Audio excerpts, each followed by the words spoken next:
Ils sont 20, chacun recevant symboliquement une pépinière de palmiers à huile pour 1 hectare de cette culture de rente. Ces jeunes de Kokumbo, dans le département de Djekanou, forment l'échantillon des élus au projet Un village 5 hectares de palmiers à huile pour l'autonomisation des populations de la région du Bélier. Dans leur sous-préfecture, 42 hectares de palmiers à huile à développer grâce à ce don gratuit de plants.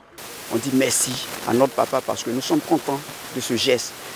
Nous allons vraiment faire bon usage de ce qu'il vient de nous donner.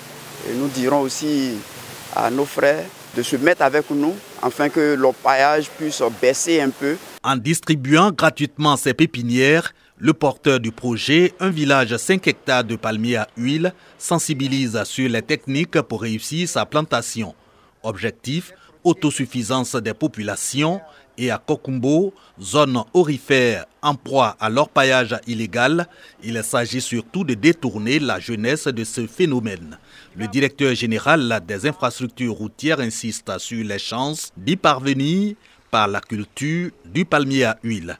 C'est une culture qui permet de produire 10 mois sur 12 en temps normal.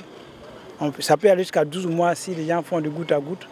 Mais 10 mois déjà de revenus réguliers, c'est important. Et nous voulons que cette culture puisse aussi s'implanter dans notre région. Nous réservons beaucoup d'espace pour cette culture-là. Par cette remise gratuite de plants aux populations de Kokumbo, le projet Un village 5 hectares de palmiers à huile couvre désormais les départements de Toumoudi et Djekanou. Restent Tiébissou et Didievi.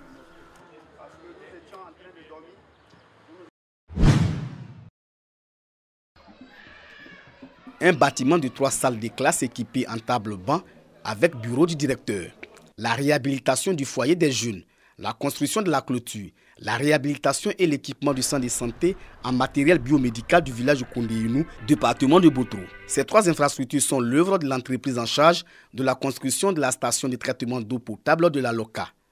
La réalisation de ces ouvrages rentre dans le cadre des œuvres sociales de cette entreprise. Au lieu d'aller jusqu'à Boaké pour te faire soigner au cas où il y a une blessure sur le projet, les tout petits de CPN vont très loin pour pouvoir fréquenter. C'est pourquoi on a fait une école. D'une valeur de plus de 121 millions de francs CFA, les ouvrages ont été remis au village bénéficiaire. Le préfet du département de Boutro félicite l'entreprise donatrice qui contribue ainsi à l'essor de Kondéinou. Aujourd'hui, je lis vraiment le bonheur sur le visage des populations de Kimouko et de Kondéinou et ça ne peut que me réjouir parce que ça va vraiment leur faciliter la vie au quotidien. Le président de la délégation spéciale du conseil régional de Béké s'est réjoui de cette action citoyenne.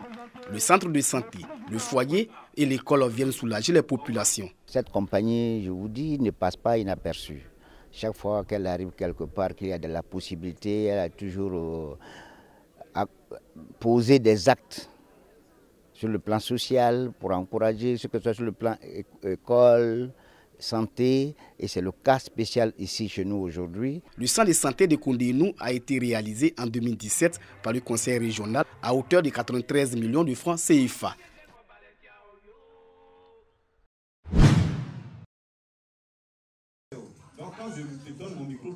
« 150 papas honorés à l'occasion de la fête des pères. Toute une journée, les récipiendaires issus des différentes couches sociales de la ville de Boaké ont été vénérés et magnifiés. Occasion pour les membres de l'ONG Muri Mesudi pour le respect des institutions de la République, initiateurs de cette célébration, de remercier et réaffirmer leur attachement aux valeurs. Selon le président de cette structure, tout comme les mères, les pères méritent d'être célébrés.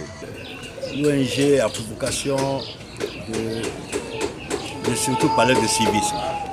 Or, pour parler de civisme, tout commence par la famille. Lorsque les pères sont sensibilisés, les enfants seront bien sûrs. Vivement que l'ONG Muri continue dans cet élan de solidarité. Merci pour le cadeau qu'il nous a offert. Ça nous fait vraiment honneur. La fête des pères est une fête annuelle célébrée en l'honneur des papas dans nombreux pays. À cette occasion, les enfants offrent des cadeaux à leurs géniteurs. La date de la fête des pères varie d'un pays à l'autre, mais juin est le mois choisi par la majorité des initiateurs pour célébrer cette fête.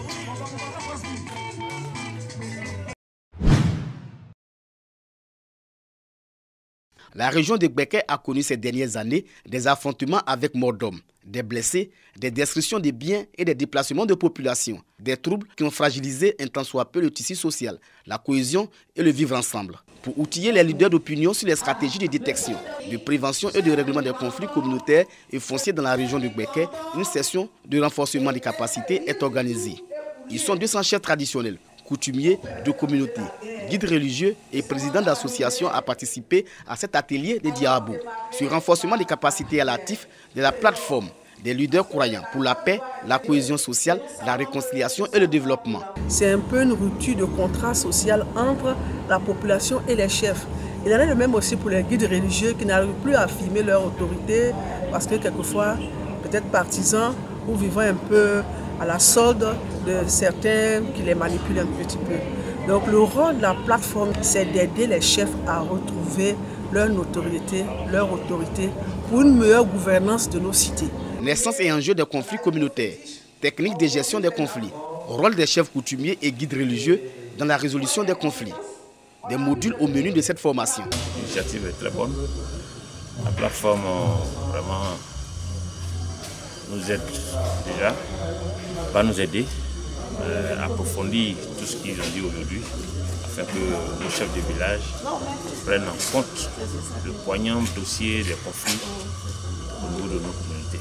La plateforme des leaders croyants pour la paix, la cohésion sociale, la réconciliation et le développement a vu le jour en 2018.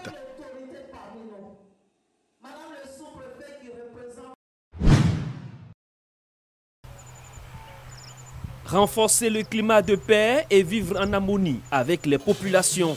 C'est le message adressé par le préfet de la région du Bafing, préfet du département de Touba, Kwaku Dina, au président de la Fédération nationale des confréries d'Ozo de Côte d'Ivoire. Une rencontre qui s'inscrit dans le cadre de la tournée de sensibilisation des membres de la FENAGODOSI. Sori Dosso s'est réjoui des échanges et prend l'engagement d'œuvrer avec ses pairs à la valorisation de la culture d'Ozo. Autre temps fort de cette tournée, la rencontre avec les membres de cette fêtière. Le pays ne peut se développer sans des organisations structurées, a indiqué Sori Dosso. Raison pour laquelle il invite les Dozo à demeurer des artisans de paix afin d'accompagner le président de la République, Alassane Ouattara, dans sa mission de développement. Ici, je voulais dire à les Dozo que je continuerai à dire, vous n'êtes pas gendarme, vous n'êtes pas policier, et ni vous n'êtes pas juge, et vous n'êtes pas chef de village. Vous êtes purement culturel. Ne vous laissez pas manipuler par la monnaie. Le nouveau chef des Dozo de la région du Bafing, Diomandé Tiemoko, est installé à cette occasion en présence des autorités administratives de la localité, dont le maire, Adama Doumbia. À ce jour, la FENAGODOSI enregistre plus de 140 000 membres répartis sur l'ensemble du territoire national. Dès sa prise de fonction en qualité de président du conseil régional du Boclé, Basile Frogbo a assuré les populations qu'il mettrait un point d'honneur, a traduit en acte sa vision d'une région qui porte les valeurs de solidarité, d'union, de paix et de cohésion sociale. Et pour joindre l'acte à la parole, l'organisation par le conseil régional du Boclé d'un tournoi de football réunissant plusieurs équipes des villages du département de Fresco. Objectif, consolider le vivre ensemble dans ce département qui séduit par son cosmopolitisme. Nous sommes la région qui représente à peu près la CEDEAO, la région du Boclé, parce que les peuples autochtones du Boclé, que sont les Meyo, les Gogué, les Bakwe et les Kodia, nous sommes en minorité du point de vue du nombre par rapport à nos frères qui sont venus nous accompagner dans le développement de nos régions. Donc pour nous, le sport et surtout le football est un facteur de cohésion, d'intégration, pour que nous n'assistions pas à ce que nous voyons dans les autres régions, des communautés qui s'entre-déchirent. À la jeunesse, on ne peut que leur demander beaucoup de solidarité et puis beaucoup de travail. C'est de leur demander de rester soudés, de rester très solidaires. Et vous dire à travers même ma présence ici, c'est une action pour le monsieur le ministre de soutenir son frère, le président du conseil, qui vient de prendre la direction du conseil dans tout ce qu'il fait pour le Boclé. Stade de Bagbam. C'est dans cette localité, chef-lieu de sous-préfecture, que se joue la finale de ce tournoi dit tournoi de la cohésion sociale et doté du trophée Koné Téné. Feu-Koné Ténin, fille de Gbagouam, était vice-présidente du conseil régional du Boklé. Et en sa mémoire, les 8 villages en compétition issus des sous-préfectures de Gbagouam et d'Aïri se sont affrontés dans un esprit de fair-play et au final, c'est Gomeneberi qui s'est adjugé le trophée, battant au tir au but Grogba Ledou. Nous avons vu les populations dans leurs différentes composantes, notamment les populations autochtones et allochtones, qui se sont retrouvées autour de ce tournoi pour célébrer la joie, la cohésion sociale et bien entendu pour célébrer le vivre ensemble recherché par le président de la République, son Excellence Alassane Ouattara. Le conseil régional du Boklé veut faire du tournoi de la cohésion sociale une institution dans le département de Fresco pour le grand engouement qu'il a suscité, mais surtout parce qu'il leur a permis de sceller le vivre ensemble.